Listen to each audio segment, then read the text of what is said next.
Welcome back to the Culture Climate Podcast, where we explore the multifaceted dynamics associated with company culture in the workplace. I'm your host, Ryan Brents, and today we have a special guest joining us. Steve Paxton is the president of Astro Sheet Metal, a family-owned business with a rich history dating back to 1967.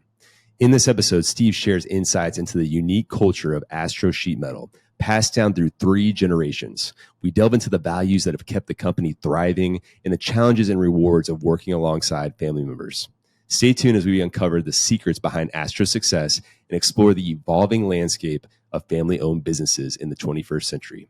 Without further ado, let's jump into the conversation with Steve Paxton.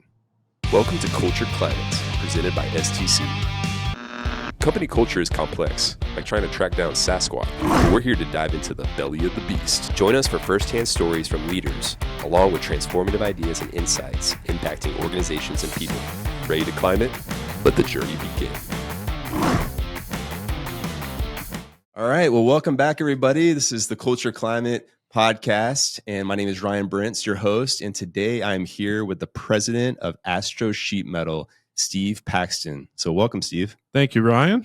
Great to have you. Nice to be here.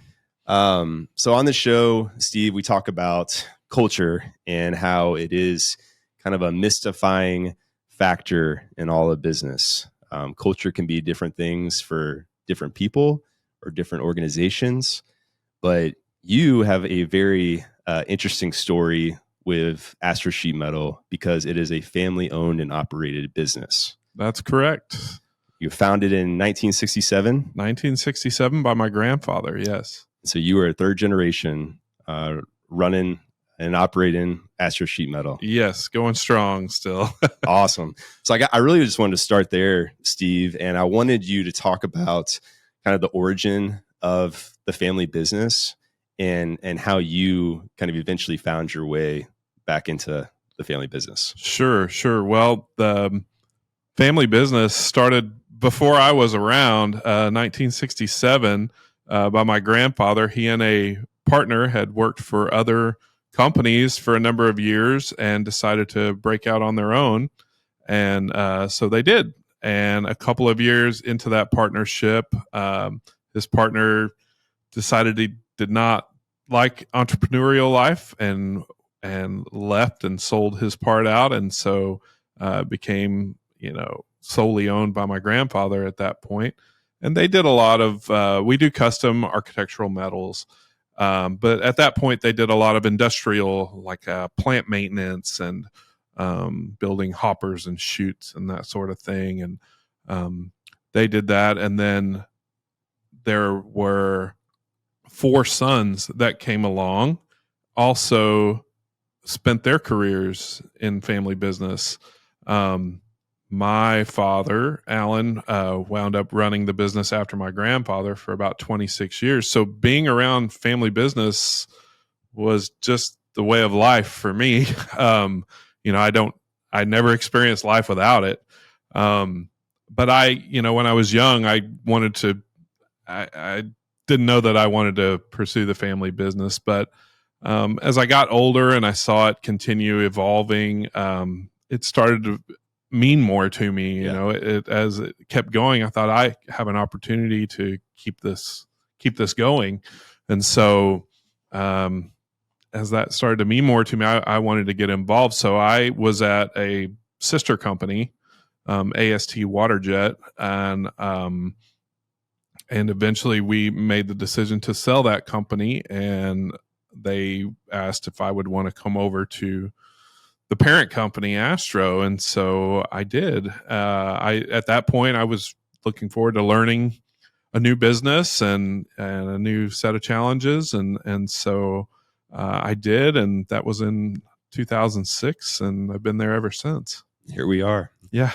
And so to this day, there are several members of your family that are working there, correct? So now it is basically managed and run by the third generation now. I'm the president there, but there are a total of 8 family members working there now. Wow. So yeah, a lot of family running around. Yeah, I want to explore that real quickly because I think in a lot of conversations or in the media, it's kind of this negative connotation about working with family and about kind of the fears or the struggles or it being too personal. Can you speak to your experience with working with family? Sure. So I tell people often that working with family members is really great most of the time. Nobody has your back like your family, and nobody can push your buttons like your family. But I'm fortunate that at our place, it's a lot more having each other's back than pushing buttons. So, I mean, it's a group of people I can rely on that are just as passionate about the company as I am. And we make a great team. Yeah. And I've experienced that firsthand, just being around your team and at your office and feeling the family environment. When we have our monthly meetings, a lot of times your family members are there and involved. And I've seen you guys interact, and it just seems like a very healthy balance of you guys knowing each other, but also complimenting one another. Right. We really do have a team that's diverse. We have our strengths. Different people focus on different areas of the business, and altogether that comes out with a good team. We just have the attitude, you got to work somewhere in life, and we might as well have a good time doing it. We try to have fun with each other and get our work done and do quality work. But we're going to be there for a number of hours every day anyway. Let's have a good time doing it. Absolutely. Well, I want to go back to your grandfather and your father. So you're the third generation. Can you speak to me about some of the values that have gotten passed down starting from your grandfather to your father that have stayed intact and represent the DNA of Astro today? Sure. So I asked my grandfather, when we hit 40 years, I interviewed my grandfather and I asked him, why do you think the company's been successful for as long as it has? And he said, I always tried to do a job the best I knew how, whether that's how I quoted it or not. If I'm in the process and I come up with a way to make it better, I'm going to do that, even if it costs me a little bit, because it will be a better product for the customer. And his thought was, that's why I think our customers are loyal to us. And that my dad and uncles were the same way. My cousins today are the same way. We really focus on trying to do the best we can. We have core values like any other company does, and ours are quality, proficiency, and outstanding customer service. We want to do quality work. We want to be known as the experts at what we do. We want to be knowledgeable in our field so that people are comfortable coming to us for solutions to their various problems. And we want to bend over backwards for our customers. And I think we still continue to, we have customers today that dealt with dad and uncles, and we have we're blessed with some longtime customers. Yeah. And I think that's why. Yeah. No, that's great. And I think that says a lot. I was just thinking about, as I was preparing for this interview, just family-owned businesses, and really that being kind of a heartbeat to the origin of our country. I mean, any society, right? It kind of starts with the family. Right. And so for you all to kind of see this through past 50 years and moving forward, that's really a special thing. And I think other organizations take notice of that. Yeah. And so that's really a cool thing, or something unique to Astro Sheet Metal. I'll say too, the family thing doesn't just stop with our family. We have brothers on our shop floor that work together. We have fathers and sons that work together. It really is a family business and not just our family. Yeah, that's special. It's special to keep that, at the forefront of your mind, because that is the strongest bond that we all have. Right. Well, can you tell me, so when you came over from that sister company and you stepped in to Astro Sheet Metal, what was that transition like for you, going from a different company into this family-owned business? Sure. So I was, stepping into a business with its own history, culture that I had seen, of course, but I had not been a part of. And I came in having just managed the other company for 6 years. So in a way, it was nice to come in with the experience of a manager without the responsibilities of a manager, because I was able to observe the company with my background and see what I thought was understand the way the company worked. And so I was able to do that for a period of time, and I found it really helpful to get my finger on the pulse of what was going on there. Yes. Yeah. Awesome. So as you kind of came on board, Steve, were there any kind of pivotal moments for good or for bad that you can remember that was kind of a juncture point for you all and for you as a leader at Astro Sheet Metal? Well, I didn't start out as the leader, like I say, but I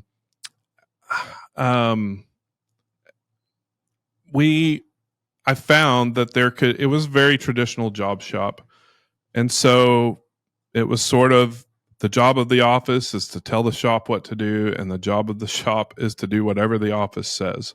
And it could create a little bit of office versus shop, us versus them kind of mentality. And I didn't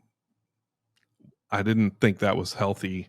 Didn't know a way around that at the time. It was just the way things were.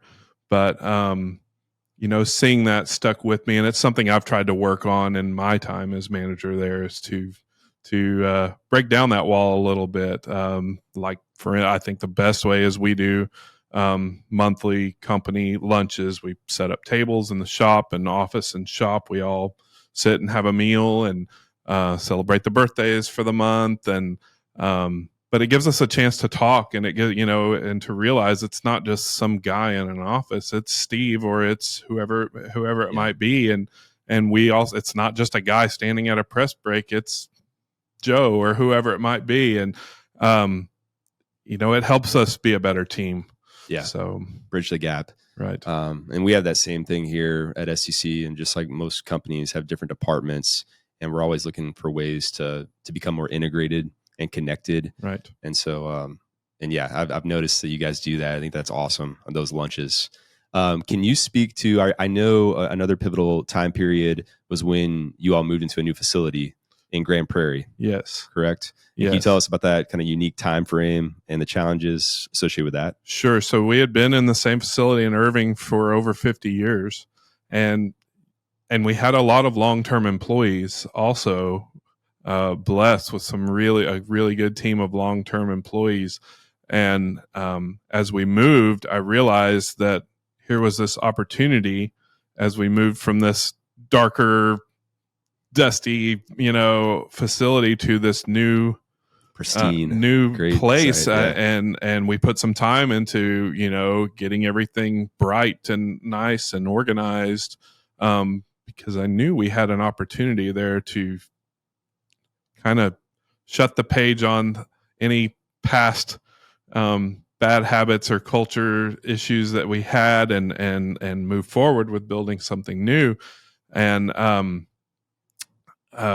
it was, and at the same time, though we certainly missed them and their skill, we had some long-term employees retire over time, and any of those with it, like I say, we miss them all, but also some of those old memories of, because I think when you're trying to introduce change, there's some doubt that it's really going to happen, and if you have this group of people that have not seen that, happen, then there's skepticism, right? So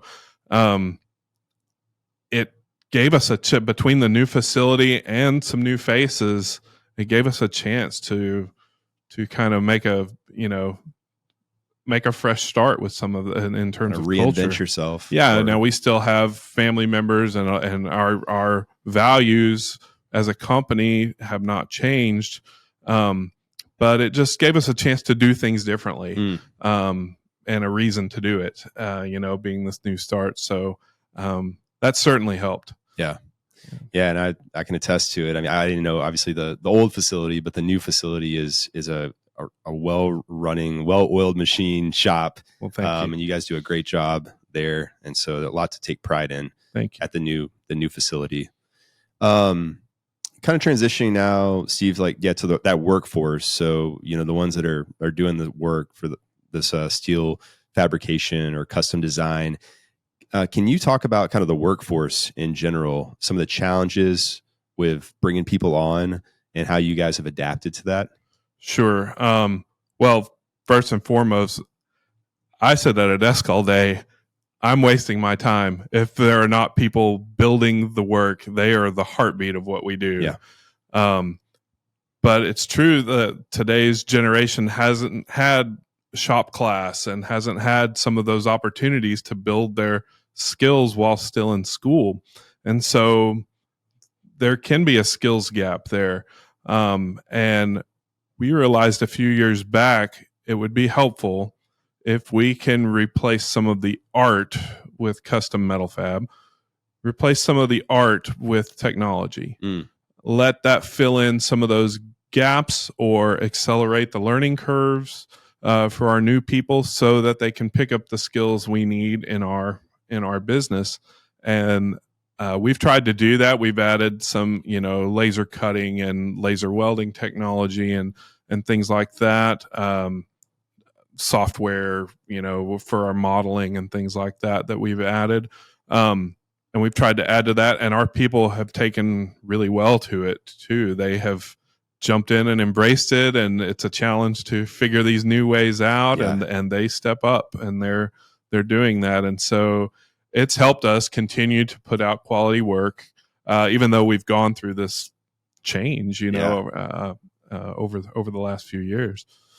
Yeah, we were just having lunch before this, and you were telling me about when you first came into your new office and you found a card. Can you tell me? Yeah, that was actually at our old office. When I became president at the old office, I was there. We had a desk there that my grandfather had sat at and my dad had sat at for 26 years. And here I was coming into this, and I'm putting my things in the desk and getting situated, and I find in the back an old card, and it was a very old business card, and it was from a machinery dealer, and on the back it said, "You cannot do today's work with yesterday's tools and expect to make a profit." And it's absolutely true. It's I have that hanging in my office now. I kept that card. And I don't know where it came from, but I'm glad I have it. And it's a good reminder to stay current, stay up to date, and give your people the tools they need to do the job well. Yeah, that's such a cool story and a little memento, that has stand true through the test of time. And I think about just, once again, preconceived notions of a family business is like, hey, we're going to do things the way we know how to and kind of stay true to our own sense of self. But if you're not continuing to progress or innovate or stay up with the trends and the times, you can fall behind. That's what they say, right? That the most dangerous sentence in a company is that's the way we've always done it. Yeah. It's true. You have to be willing to think outside the box, and the world's changing out there whether we want to or not. So you've got to stay up to date. Yeah. And I've noticed you've been very open and focused on new technologies, even the short time that we've been working together. And so I've always appreciated that about you from your vantage point. So that's great. Steve, to kind of just wrap things up here, I mean, is there anything, if you could go back and talk to, a younger self when you were just taking over again at Astro, are there any lessons learned for the leaders in our audience to be aware of? Yeah, if I were looking back and able to advise myself, I would say, number one, expect some skepticism. There are probably people who've been told a lot of things about, we're going to change this, we're going to change that. Maybe it happened and maybe it didn't, maybe it fell flat or died out over time. And so just know that it's not personal, or it's just, they only have their experience to draw on. So you have to persevere through that, Yeah. and be consistent. That's the other thing. Be just relentlessly consistent with whatever change you're trying to implement. And yeah, so I mean, I guess that's what I would say is you don't expect it to all go perfectly smoothly, and don't let that stop you. Yeah. No, that's great. And those are so true. The consistency one is so true in any environment or organization. Yeah. My last question would be to family members or maybe younger generations that are part of a family-owned business. What would you say to kind of those up-and-comers that might be like looking at it kind of skeptically about, oh man, I don't know if I want to join that, or like, I don't know, just misperceptions or preconceived notions, anything that you could speak to just about a family business? Sure. One, I would say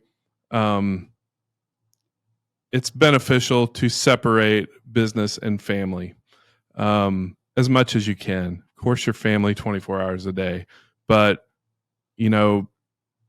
when you're at work, I worked with my dad for a long time. At work, I didn't call him dad. He didn't call me son. We were coworkers, and we even at one point switched roles in our company, and we respected those roles. And after work, we were father and son, but I worked with my sister for a long time. Same. During work, we were coworkers, and after work, we were brother and sister. And I think that's helpful if you're coming into a family business. Don't expect, well, I'm going to be treated differently because I'm related to so-and-so. Come in, do a good job, pretend that they're not your family. And the other thing is, if you've been in a family business for a while, the best piece of advice I got along the way was a guy who said, transition is a process, not an event. In other words, expect 2 steps forward, 1 step back. It's not like a light switch that on today it's the second generation and tomorrow it's the third generation. I think it rarely works like that. Yeah. So you have to have some patience with that process and realize you're going to make some progress and you're going to have some setbacks. But all in all, the goal is there, and everybody's working toward it. So have some patience and remember it's a process. Yeah. No, I love that. Find that balance between work life and family life, and then really focus on trust the process, which you hear coaches and leaders say all the time, but takes on new meaning, especially when you're transitioning, kind of from one generation to the next, or from one workforce to the next, because you guys are really integrating not only your family but the workforce, and new technology. So it's just a big a lot of pieces coming together for a process. It's a lot. And in the end, I tell my family, look at ourselves not as the owners, in a tower. We're caretakers for a little while. Yeah. And let's leave it better than we found it. Yeah. And if everybody comes with that outlook and takes on that mindset, then everybody is pointed in the right direction and working together. Yeah. So, and you're going to move it forward. Right. And that's what you guys are doing. So we're really proud to be associated with you all at Astro Sheet Metal. Likewise, we appreciate you guys. Absolutely. And just really appreciate you coming on here, Steve, and telling us a little bit more, not only about your story, but the history of Astro Sheet Metal. Certainly. Thanks for having me. Look forward to the road ahead. All right. Thank you very much, Thanks, Ryan. Steve. Appreciate it.